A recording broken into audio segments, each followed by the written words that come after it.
Estamos de volta, essa é a segunda edição do Jornal da Nereu.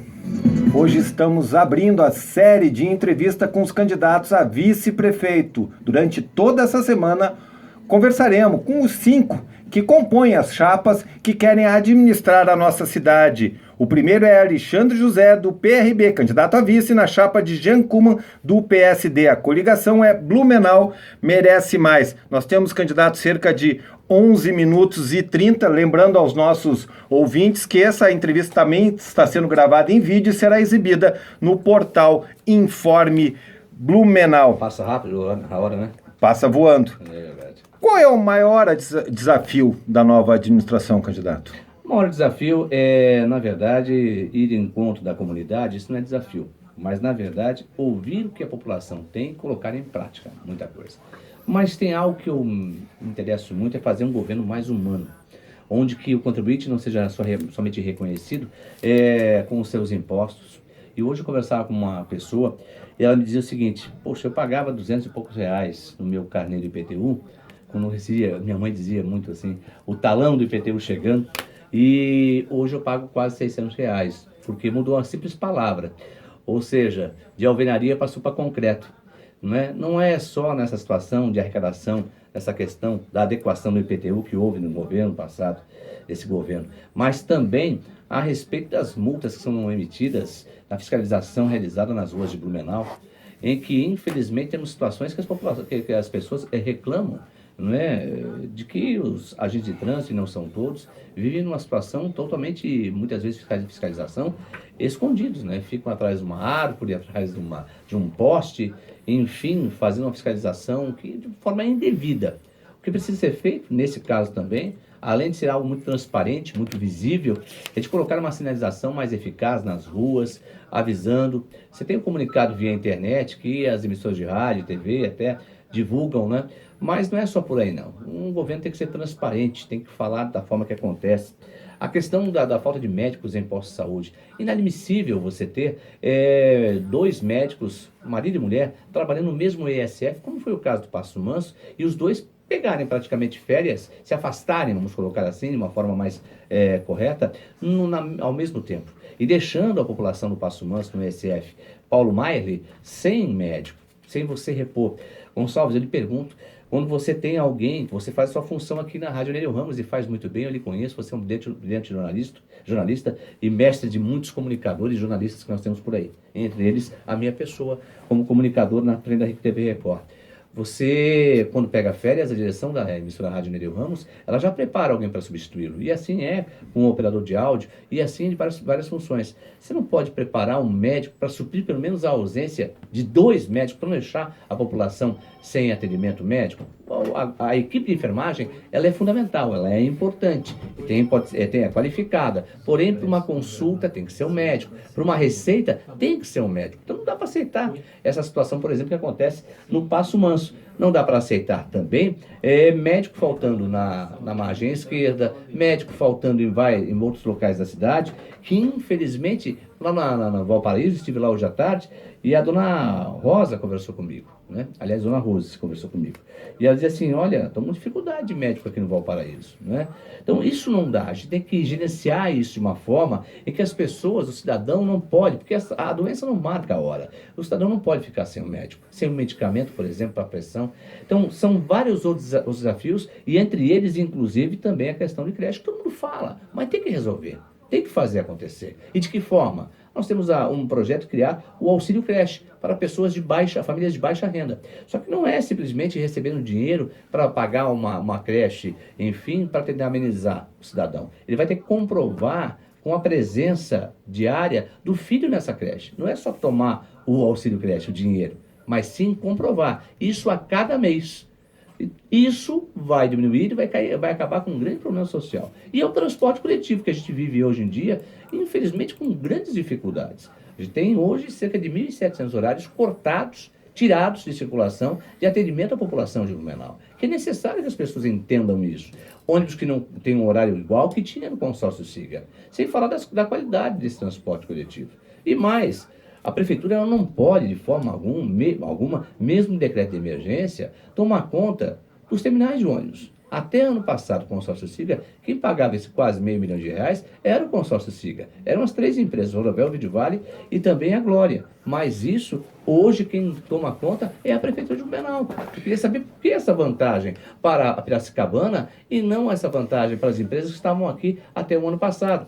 Candidato, o senhor lembrou que a gente trabalhou junto, realmente foi uma grande satisfação, mas eu me lembro que o senhor era um crítico e sempre cobrou muito a implantação de uma guarda armada em Blumenau.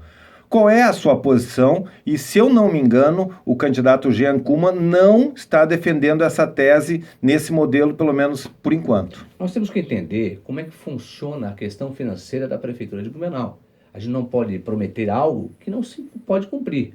Por exemplo, o atual prefeito, candidato à reeleição, candidato do PSDB, prometeu a Guarda Municipal Armada. Disse que iria fazer. Como também disse que ia fazer a ponte do centro, como também disse que iria fazer 19 creches em Blumenau, como ele prometeu muita coisa e não fez. Não fez, não fez, não fez. E hoje está pedindo uma chance para poder, quem sabe, fazer. Quer dizer, a gente não pode prometer. E o eleitor hoje, Gonçalves, ele não pode ser feito de marionete. Você não pode enganar, iludir as pessoas, dizendo que vai fazer e não fazer. Se você prometeu, você tem que cumprir. Hoje é olho no olho, falando com o cidadão. Porque o eleitor, contribuinte, ele está muito mais esperto com as redes sociais, ele está realmente atento. Eu me coloco hoje ainda como não político. Eu me coloco hoje como cidadão. A gente não acredita mais em historinhas. A gente tem que acreditar na veracidade. Se você não conhece como está funcionando a máquina, o que tem de receita e de despesa, como é que você pode prometer algo se você sequer sabe como montar, como fazer e se vai fazer?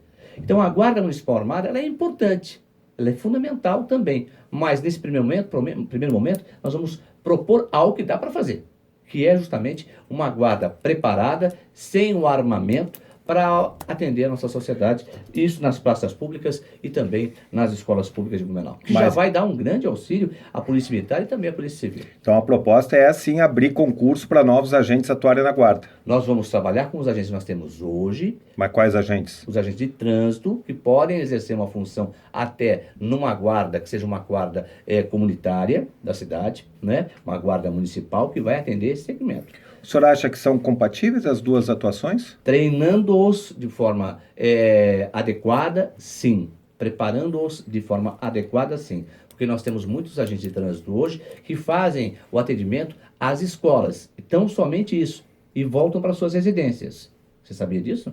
Não, né? Então, tem gente de trânsito hoje que faz só a área escolar, vai lá dar o acesso às crianças, os alunos, não é? E depois retornam para suas casas. Esses agentes precisam estar envolvidos também na sua comunidade e podem, nessa relação, serem muito úteis à comunidade. Candidato, como é que vai ser a sua relação com relação ao Sintraceb, caso a sua chapa seja vitoriosa? Ano, entra ano, sai ano, o Sintraceb sempre promove reivindicações, manifestações. O senhor fez várias críticas ao movimento quando ele paralisava as atividades. Qual é a sua postura com relação ao Sintraceb, caso a sua chapa seja eleita? Na última ocasião que o Sintraceb parou as atividades, foram mais de 40 dias. E eu sempre estive na televisão e no rádio, pedindo, inclusive ao atual prefeito, que pudesse, no mínimo, conceder 1% de aumento, para acabar o prejuízo não só para o servidor, como para a população. O que houve, e o Jean Kuman, o candidato a prefeito, o nosso candidato a prefeito, não assinou um documento em que ele se comprometeria com uma série de situações envolvendo, inclusive, questões de salário da categoria. Porque ele sabia que não poderia assinar algo que ele não poderia cumprir. Ao contrário do atual candidato à reeleição, candidato do PSDB, que assinou e não cumpriu. E aí veio uma greve de mais de 40 dias. 41 dias, se não estou enganado. Eu sempre reivindiquei, eu sempre briguei pela população e também pelo servidor público.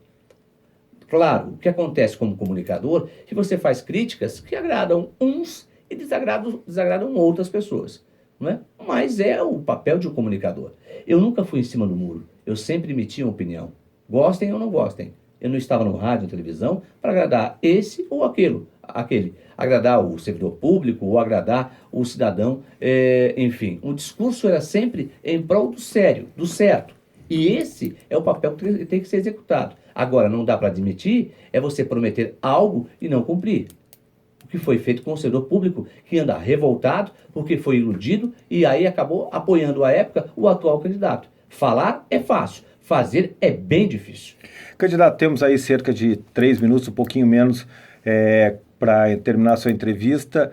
O senhor falou ali, o senhor acha que então partido político não é importante, o senhor não considera importante um grupo de pessoas debatendo ideias comuns com relação à política? Gonçalves, hoje em dia o eleitor não vota no partido, muitos não O senhor votam. acha correto? Deixa eu só terminar, concluir meu raciocínio. Não vota no partido, ele vota no candidato, tem que ver o histórico do candidato, ver exatamente como ele se preparou para aquele cargo que ele está se candidatando, e é dessa forma. Eu digo que, infelizmente, nós temos hoje 35 partidos nesse país chamado Brasil. É muito partido. Há de convir comigo. É muito partido. Eu sou do tempo que você tinha a esquerda, o centro e a direita. E hoje, infelizmente, você não sabe que se o partido A é esquerda, se ele é direita, se ele é de centro, enfim, é isso que eu digo. Agora, é importante salientar. Hoje, nessa salada toda de partidos, como é difícil, né? E se não precisasse de um partido para ser candidato, se fosse só a pessoa, Alexandre José, Jean Kuma, Alexandre José, candidatos, não é? Seria talvez melhor e teríamos mais confiabilidade da sociedade. Candidato, nós temos 1 minuto. O que o eleitorado deve esperar do candidato Alexandre José se virar vice-prefeito de Blumenau? Olha, esperar muito trabalho. Aquilo que eu sempre fiz no rádio e na televisão, vou continuar. Agora tendo a possibilidade de executar. Nisso eu peço à população que tenha a certeza. Sabe do histórico, ao longo desse tempo todo que eu atuei no rádio e na televisão, eu reivindiquei, eu reclamei, eu fiz com certeza reivindicações que precisavam ser feitas em mais diversos segmentos do município de Blumenau. E esse serve para a população em geral, para o contribuinte, como o servidor público também. Eu penso que o servidor público, por exemplo, tem que ser reconhecido, tem que ser valorizado, no sentido de reciclá-lo, de atualizá-lo dos fatos e, acima de tudo, o servidor público é fundamental para atender o cliente maior, que é o contribuinte, que é o patrão, que é o povo. Então, diante de tudo isso aí, eu penso que seria muito útil nessa administração Jean Kuma e Alexandre José, e é fundamental que a população tenha essa certeza, que nós temos vez e voz de volta à população. E o que é melhor, ouvir a população e executar aquilo que realmente ela precisa. Chega de o povo não ter voz na administração pública municipal.